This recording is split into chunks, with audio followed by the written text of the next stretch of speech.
Kua pōwhiri tia e Ōwhata Marae I te wairua o te ao poiwhana.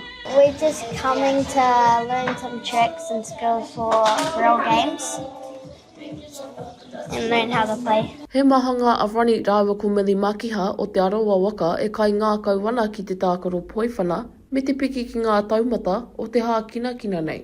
We have 3 trainings each week, like for 1 hour or 2 hours.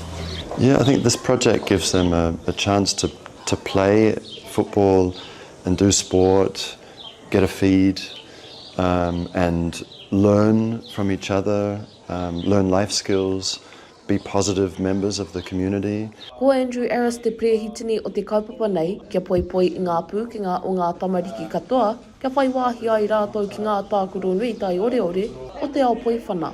The idea is that football is a global language, that you can play, you don't need to, like I went to Germany and I didn't speak German, but I was able to connect with people just by passing a ball along. My interest in the program, coming to New Zealand as an immigrant, I come from Africa and I saw in New Zealand similar social issues, parents struggling to make ends meet, and I always see sport as a way for young people to build confidence and self-esteem and develop leadership skills.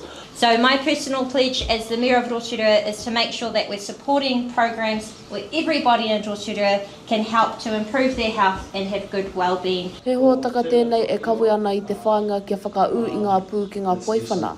Wai hoki kia whai wāhi ai ngā tamariki me ngā pakuke ki te whakawhanaunga. Kei roto I taku moi moia. So we are starting small in Nongataha, but the program's open to anybody. We welcome any whānau. Come along, come have some fun. Football is the world game and it can bring people together. I'm not pretty sure, but I would like to carry on into like a teenager and then I can play like rugby. Ka mutu ko te whakapakari I ngā pū ki ngā poiwhana te mahi nui I oti ngā tamariki nei, hei kawe I e rā pūkenga ki tua. Mai si kuki, mā Aukaha.